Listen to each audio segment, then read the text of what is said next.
मंजू बहू सुन, 2 दिनों के बाद तेरे ससुर जी का श्राद्ध तिथि है। तैयारी करनी शुरू कर दे। साफ सफाई कर ले। सब कुछ ठीक से होना चाहिए, कोई कमी नहीं रहनी चाहिए। मंजू ने अपनी सासू माँ की बात सुनकर जवाब देना शुरू किया। मम्मी जी, रश्मि दीदी और अपने दामाद जी से बोलिए कि आकर सारी तैयारी कर लें और पापा जी का श्राद्ध भी आकर कर दें। यह सुनकर सासू माँ बहुत तेज गुस्सा हो गई और बोली, मंजू, तेरी हिम्मत कैसे हुई ऐसी बकवास करने की? रश्मि और दामाद जी क्यों तेरे ससुर जी का श्राद्ध करेंगे? यह तेरी और तेरे पति यानी कि मेरे बेटे की जिम्मेदारी है, न कि बेटी और दामाद की। समाज के कुछ नियम कानून होते हैं। बेटियां शादी के बाद पराई हो जाती हैं और अपने ससुराल के रीति रिवाज और जिम्मेदारियां निभाती हैं।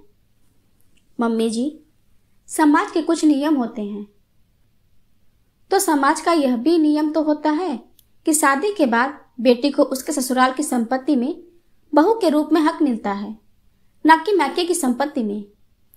फिर आपने कैसे पिछले साल अपनी सारी संपत्ति को 2 बराबर हिस्सों में बांट दिया? जब सारी जिम्मेदारियां हम दोनों ने निभाई हैं और आगे के भी सारे फर्ज हम दोनों निभाएंगे, तो हक भी हमें ही मिलना चाहिए। क्या किया था रश्मि दीदी ने? आप लोगों की सेवा के लिए या पापा जी की सेवा के लिए? सासू माँ और भी तेज गुस्से में बोली, बकवास मत कर मंजू।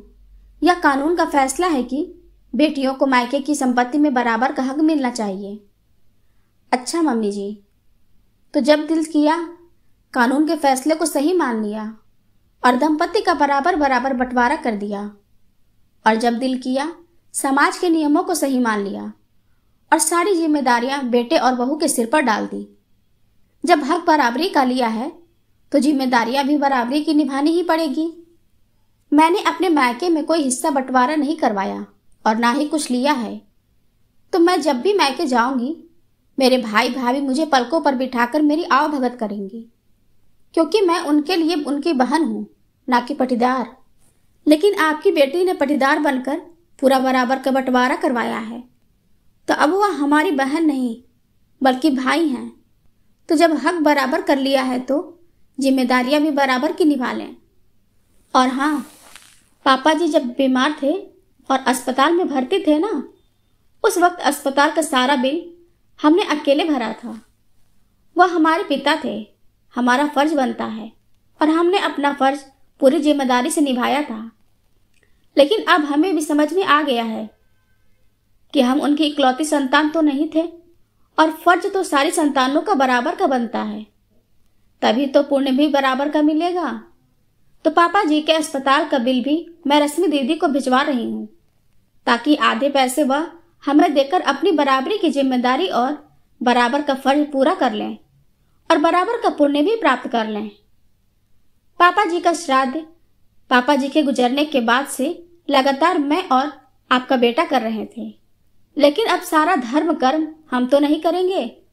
आपके दूसरे बेटे, माफ कीजिएगा, आपके लिए आपकी बेटी का भी तो कुछ फर्ज और जिम्मेदारियां हैं, तो आप उन्हें फोन कर दीजिए और बोल दीजिए आकर अपने फर्ज निभा लें।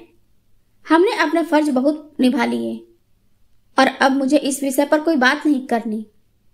और हाँ, जब आपकी बेटी हमारे लिए हमारा भाई आए तो उससे यह भी कह दीजिएगा कि इस घर का आधा हिस्सा जो उन्होंने ताला मारकर रखा है उसे खोलकर साफ सफाई करके अपना रहने खाने का इंतजाम उसमें कर लें।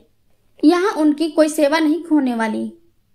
और हाँ, अगले महीने जो आप अपने आंखों के मोतियाबिंद का ऑपरेशन करवाने वाली हैं, उसके लिए अपने दूसरे बेटे बहू यानी कि अपनी बेटी और दामाद उनको पहले ही बता दीजिएगा, ताकि उस वक्त वह लोग यहाँ आकर आपकी सेवा कर सकें।